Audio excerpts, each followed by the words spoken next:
6 conseils pour travailler efficacement de chez soi. Aujourd'hui, j'aimerais un petit peu vous parler des pièges qui peuvent arriver quand on travaille de chez soi et la façon la meilleure d'être efficace. Salut à tous, je m'appelle Maïlis, je suis coach marketing chez Wolfeo et j'ai préparé pour vous une petite vidéo pour vous aider à travailler efficacement de la maison. Donc, ce qu'on va aborder un petit peu dans cette vidéo, eh bien, c'est les conseils que j'ai réunis pour vous pour être plus efficace, et puis les pièges que l'on va essayer d'éviter lorsqu'on travaille à la maison. Et il y en a. Et il y en a. Alors, on va commencer. Conseil numéro 1. Définir un espace de travail. Ça peut paraître un petit peu bête de dire ça, mais en fait, c'est super important. Donc, il faut que ce soit un espace de travail distinct. Ça veut dire que ce soit un endroit que vous identifiez comme étant un endroit où vous allez travailler et non pas répondre à vos emails ou parler avec votre grand-mère sur Zoom. C'est vraiment important pour vous de vous sentir dans un cadre de travail. C'est la première chose. Les pièges du travail à la maison, et il y en a beaucoup, c'est essentiellement, on pourrait les résumer de la manière suivante: tentation, procrastination. Voilà, il y a tellement de choses à faire à la maison. Alors, des choses sympas, puis des choses vachement moins sympas. Hein. Les corvées ménagères, ça fait partie de la tentation. Eh oui. Alors, effectivement, hein, ça peut paraître complètement suranné de dire ça, mais si vous restez dans votre lit pour travailler, il y en a qui arrivent, hein, mais si vous restez dans votre lit pour travailler, vous allez avoir plus de mal à vous mettre dans une dynamique de travail. Pareil, si vous restez sur votre canapé et qu'il y a l'écran Netflix en face, ça va être un petit peu plus compliqué. Donc effectivement, ça, ce sont les principaux pièges du travail à la maison. Ensuite, le mieux quand même, puisque c'est quand même en général 7 à 8 heures de nos journées qu'on passe derrière le bureau, faire de cet espace de travail un lieu inspirant, ça paraît aussi un petit peu suranné de le dire, mais ça reste une valeur très très importante pour vous aider à vous motiver. Effectivement, on a l'impression comme ça au début que ça va être super de travailler à la maison et puis on se retrouve vite un petit peu déprimé à utiliser que 3 mètres carrés de notre super grand appart pour travailler. Donc, faisons de ces 3 mètres carrés un lieu inspirant. Alors, comment est-ce qu'on peut rendre cet espace motivant? Il faut aménager votre espace pour qu'il vous ressemble et que vous vous y sentiez bien. Donc ça, c'est la première chose, parce qu'il y a des endroits qui sont super, mais quand ça ne vous ressemble pas, ça ne va pas vous inspirer. Ça paraît bête de le dire, mais c'est la stricte vérité. Choisir les meubles qui vous plaisent. Moi, par exemple, je me suis choisi un petit bureau que j'adore, voilà, avec ma petite French touch, je l'adore. Donc, il y a des personnes qui sont plus design, d'autres qui préfèrent avoir des photos de leur famille partout, d'autres qui se sentent mieux dans un design épuré. Donc, faites en sorte que les meubles sur lesquels vous allez passer la majeure partie de vos journées vous plaisent. C'est important. Choisissez ensuite des couleurs qui produisent l'état émotionnel que vous cherchez. C'est pareil, en fait, les couleurs sont très très très puissantes. Donc, si vous prenez du rouge, sachez que ça va apporter une dynamique un petit peu agressive, mais de production, de productivité. Donc, ça peut être important certains jours. Du jaune va pouvoir vous aider à être créatif, c'est la couleur de la créativité. Le bleu va pouvoir apaiser vos émotions. Donc, si vous faites un travail un petit peu stressant, mettre du bleu par-ci par-là va vous aider un petit peu à apaiser vos humeurs. Donc, ça peut être important. Donc, sachez ça et puis jouez-en. Ensuite, une autre chose très très importante pour aménager votre espace de travail, mettez-y de la verdure et décorez-le. Il n'y a rien de pire que de se retrouver sur un bureau avec un écran d'ordinateur et basta. Ça, vous allez réussir la première semaine, puis ensuite, ça va vous monter au cerveau. Vous allez complètement déprimer et vous allez vous dire, moi, à côté, il y a la télé, il y a mon lit, il y a mon canapé, il y a les amis, une petite pause. Et puis, la petite pause, elle fait ça, elle fait ça, elle fait ça. Et on ne revient jamais travailler. Voilà. Et la dernière chose, hyper importante également, une source de lumière naturelle. Alors moi, j'ai la très grande chance d'avoir un beau window, donc j'ai une vue sur le jardin, alors que j'ai le métro juste derrière, mais en 3 fenêtres comme ça. Pourquoi je vous dis ça? Parce qu'en fait, du coup, je peux aligner des heures ici sans avoir l'impression de devenir folle ou d'être dans un bocal. J'ai l'impression d'être un petit peu déjà dehors. La lumière naturelle, elle est importante pour votre mental, mais également pour votre physique, si vous voulez. Il y a des études qui montrent que la lumière naturelle va réellement vous aider à rester motivé et de bonne humeur. Voilà. Donc ça, c'était les petits conseils que j'avais à vous donner. Conseil numéro 2. Gardez rythme et routine. Alors, Il y a Paulo Coelho, vous connaissez sûrement, hein, il a écrit L'Alchimiste, il m'inspire beaucoup, il a inspiré énormément de gens, et il a écrit une petite phrase que j'aime bien. Pourtant, moi, je peux vous dire que je suis pas quelqu'un qui aime la routine en général, hein. J'ai beaucoup travaillé sur moi pour pouvoir accepter et m'accommoder de cette routine. Et j'avoue qu'avec l'expérience, la routine, ça m'a beaucoup aidé. Mais c'est vrai qu'au début, c'était pas naturel chez moi.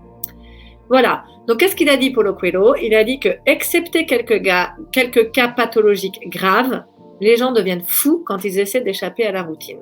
Voilà. Alors en portugais, je pense que ça sonne mieux, mais le fond, le sens est là. C'est-à-dire que la routine va vraiment vous aider à garder, et spécialement dans ces contextes de travail à la maison, de pandémie un petit peu angoissante, ça va vous aider à garder une ligne, à vous reposer un petit peu l'esprit dessus et à vous aider à garder un état d'esprit sain. Voilà. Donc, il faut aussi savoir une chose. On a des cycles de productivité qui divergent les uns des autres. Donc, la première chose qui est quand même assez claire en général, quand vous avez identifié assez... Généralement, c'est à partir des études qu'on s'en rend bien compte. Quand on est étudiant, on se rend bien compte si on est plutôt du matin, plutôt de la journée basique. Donc ça, c'est un peu de la chance parce que la société est construite comme ça. Mais si vous êtes productif entre 9h et 5h, vous êtes vraiment les grands gagnants de la loterie. Moi, personnellement, mon chronotype, il est le soir. Je travaille beaucoup mieux, enfin, avant d'avoir des enfants, parce que les enfants, ça me fatigue beaucoup plus, malheureusement. Enfin, je veux dire pas malheureusement, mais voilà, ça a un petit peu changé mon chronotype. Mais à la base, je suis du soir, c'est-à-dire que je travaille beaucoup mieux le soir et la nuit. Et puis, normalement, j'aime bien me lever tard et dormir le matin. C'est la parfaite opposée de ma maman, par exemple, qui, elle, est une super lève-tôt et qui travaille super bien et limite à 10h du matin, elle a fini sa journée. Hein.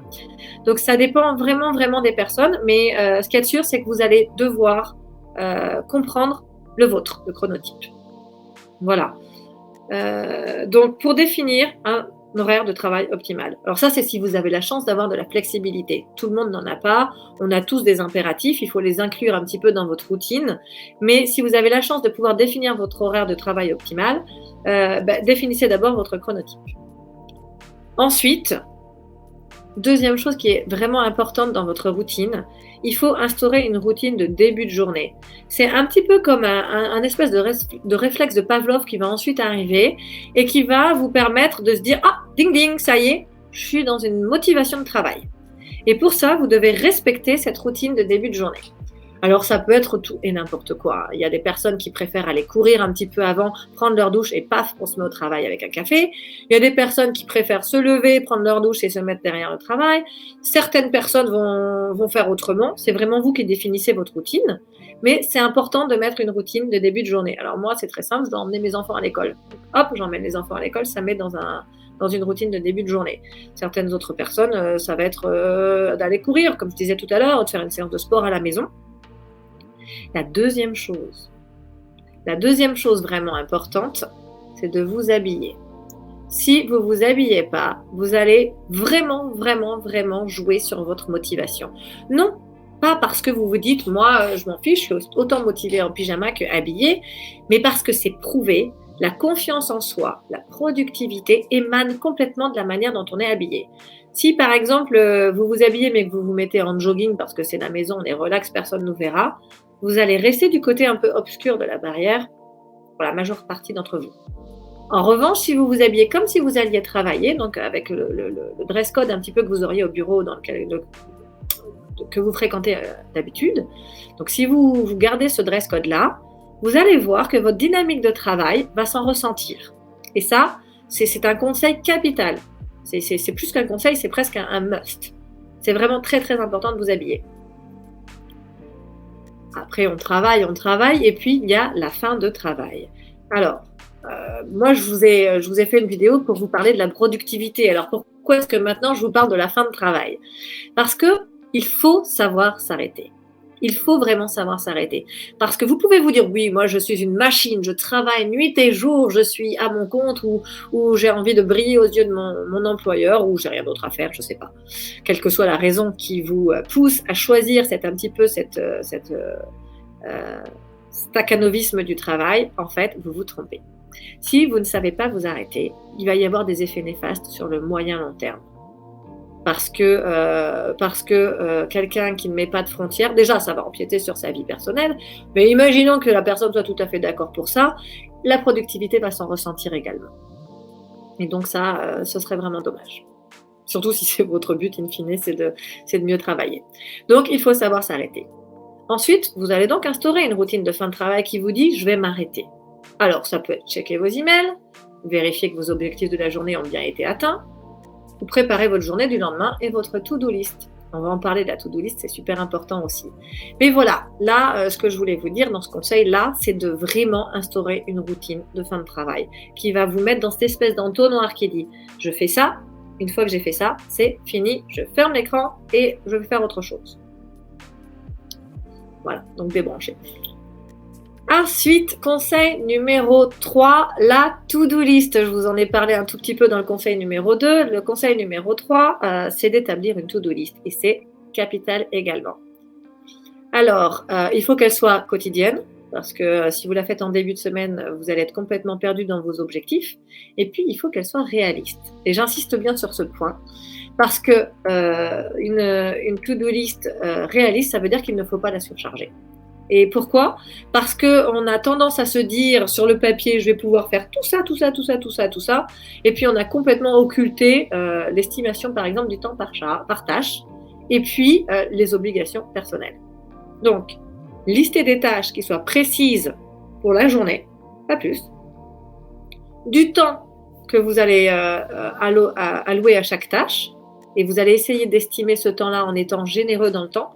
Parce que vous allez voir que on oublie souvent qu'il y a des moments où on va se faire un café, où on a un petit peu la tête dans les nuages, où on a un peu de difficulté parce qu'on n'est pas des machines et que de temps en temps, mais notre cerveau il est un petit peu moins efficace qu'à d'autres moments. Et puis aussi, il faut tenir compte de nos obligations personnelles. Et ça, c'est très important également.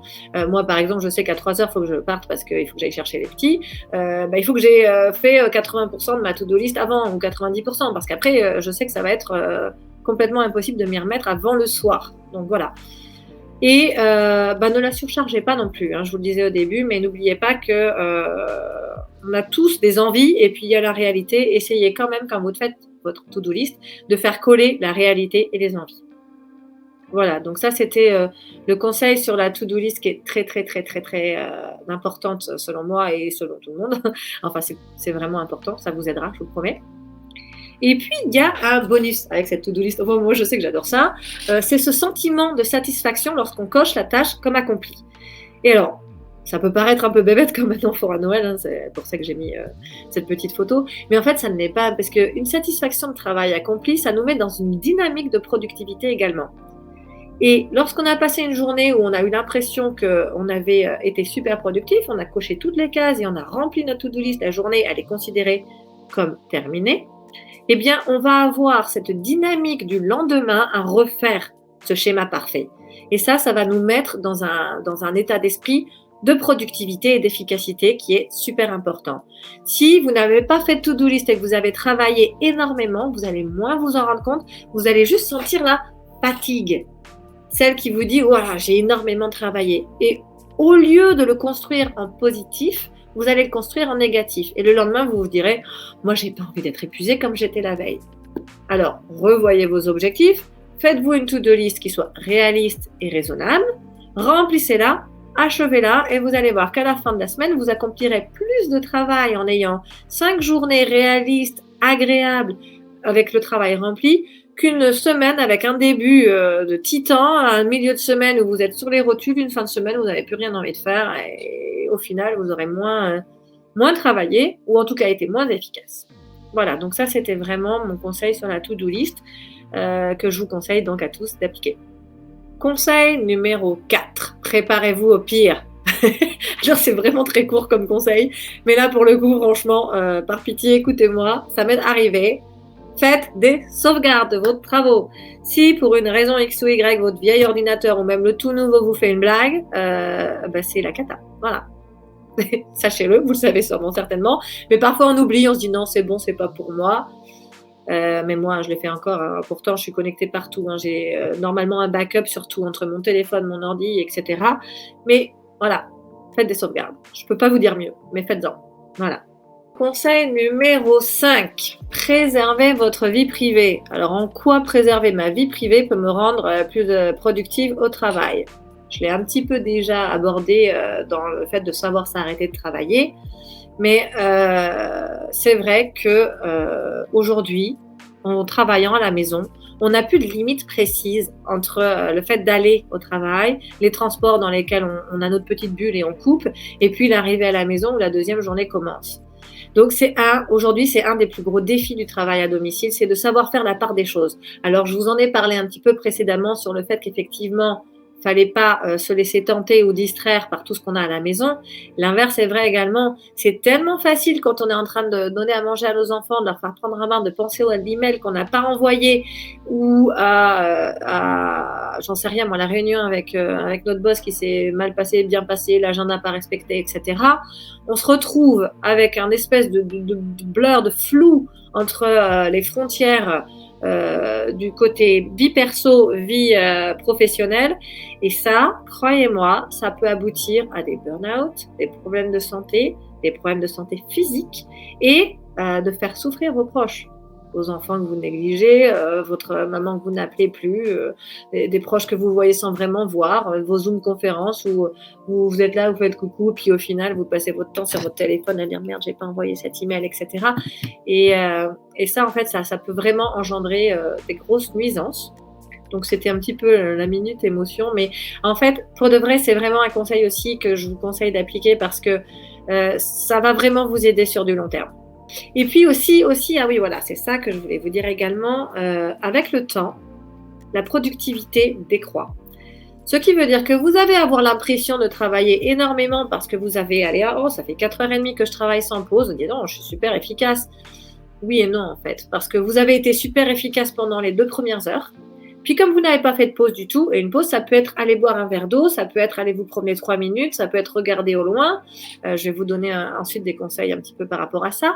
Mais si vous ne faites pas ce break, ce temps mort, après 2 heures, ça va commencer à baisser. Et vous allez certes travailler encore, être derrière votre ordi, envoyer des emails, mais ce sera beaucoup moins productif, vous serez moins bon et en fait moins rapide. Voilà. Donc, pensez bien à vous arrêter. Et aérez-vous. Ça aussi, c'est prouvé. Ça fait vraiment du bien de s'aérer. Ça aère le cerveau également. Donc, je vais vous donner quelques idées de pauses bénéfiques. Voilà. Donc, on peut aller promener son chien si on a un chien. Moi, j'en ai pas. Mais bon. Regardez par la fenêtre le plus loin possible. Ça, c'est aussi c'est une petite pause toute bête, mais qui fait énormément de bien. Pendant un petit moment, vous laissez vos yeux vraiment sur un point d'horizon et puis vous laissez votre esprit se vider et puis ça va vous recharger un petit peu les batteries. Bon, peut-être un peu moins efficacement que si vous alliez vous promener et vous aérer pour de vrai, mais ça reste que c'est efficace. Alors, faire une marche de 10-15 minutes, par exemple, ça, c'est vrai que c'est un conseil que je ne peux que vous conseiller parce que ça recharge hyper efficacement. Vous vous déconnectez complètement, vous faites bouger votre corps, vous prenez l'air. Donc, c'est trois éléments qui vont vraiment vous aider à recharger les batteries et à vous faire repartir dans une dynamique de 2 heures productives.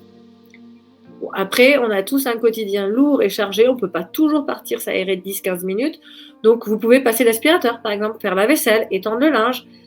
C'est moins glamour, mais il faut que ce soit fait. Donc déjà, ça peut aussi vous le ôter de l'esprit. Et puis, ça vous change quand même les idées. Ça vous fait quand même vider un petit peu et faire autre chose pendant 5 minutes. Vous pourriez également faire une petite séance de yoga. Ça peut être très, très bénéfique. Ou tout simplement vous relaxer en écoutant, les yeux fermés ou pas, mais enfin les yeux fermés ça marche mieux, quelques morceaux de musique. Musique classique, en général ça marche mieux, mais bon, chacun ses goûts. Voilà, donc ça c'était les quelques idées de pause bénéfiques que je voulais vous donner. J'en arrive au 6e conseil, dernier conseil, et qui est également un conseil très très très important que je ne saurais que répéter, c'est réduire les distractions. Parce que vous êtes à la maison et que vous avez donc accès à énormément de distractions possibles et inimaginables pour vous. Donc effectivement, il va falloir lutter contre les sources de distraction. Alors je sais, c'est pas très très sympa, mais c'est important. Alors voilà, c'est le défi le plus difficile lorsqu'on travaille de chez soi. Avec le fait de savoir s'arrêter, il y a le fait de savoir s'y mettre ou de rester concentré sur son travail. Vous reconnaissez, j'imagine, le petit N de Netflix. C'est vrai que Netflix, c'est quand même vraiment, vraiment super tentant. On a déjà regardé des séries jusqu'à pas d'heure et on a envie de savoir la suite. Et là, on est sur notre email qu'il faut envoyer au client. Voilà, non, faut pas, faut vraiment pas. Donc, vous mettez tout ça bien loin. Le canapé et le lit aussi, parce que avoir envie de dormir, c'est aussi une grande distraction, surtout si on s'est couché un petit peu tard. Donc ça, on évite les sources comme ça de tentation. Les corvées domestiques, je vous en parlais tout à l'heure, c'est vrai que c'est aussi une source de distraction parce que quelque part, ça vient un petit peu polluer notre esprit. Alors, incluez-le dans votre to-do list, faites-le avant, réservez une plage horaire pour, mais que ça ne vienne pas vous embêter pendant vos plages de productivité. Voilà, vous avez des 2 heures. Pendant 2 heures, c'est en aucun cas Netflix, dormir ou une corvée domestique. Et puis, voilà, c'est vrai que la tentation de passer du temps avec vos proches, elle est aussi réelle.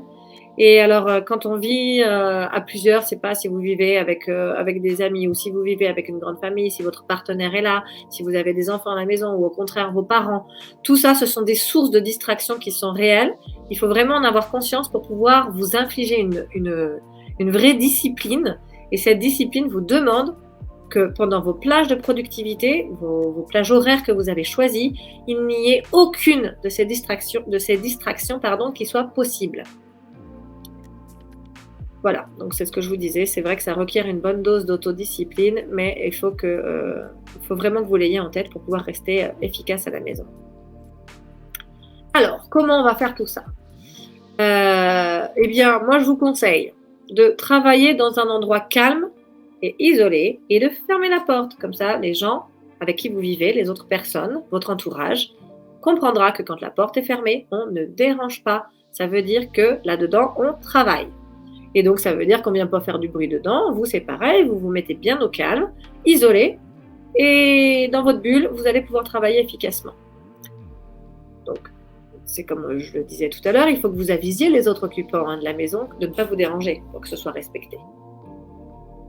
Ensuite, éloignez les sources de distraction de vos bureaux. Donc, tout ce qui est télé, jeux vidéo, journaux, machine à laver. Essayez vraiment que votre endroit de travail soit à l'écart de toute source de distraction. Voilà, donc pour que vraiment vous puissiez rester concentré par tranche de 2 heures. Si vous respectez bien cette façon de travailler, c'est-à-dire par tranche de 2 heures, puis toute petite pause, puis de nouveau une tranche de 2 heures, puis une petite pause, une routine de début de travail, une routine de fin de travail, vous allez voir que vous allez pouvoir remplir les tâches que vous avez listées dans votre to-do list facilement. Et vous allez être satisfait de cette journée de travail. Ça vous aidera à pouvoir enchaîner sur votre nouvelle journée de travail. Et petit à petit, comme ça, vous allez avancer efficacement dans votre semaine de travail et remplir tous vos objectifs. Voilà, c'était donc les 6 conseils que je voulais vous présenter pour vous aider à améliorer votre productivité lorsque vous travaillez à la maison. Si cette vidéo vous a plu, n'hésitez pas à cliquer sur j'aime. Abonnez-vous pour recevoir nos prochaines vidéos. Vous pouvez aussi re-regarder cette vidéo. Et puis, moi, je vous dis à très bientôt. C'était Maëlys. Ciao, ciao!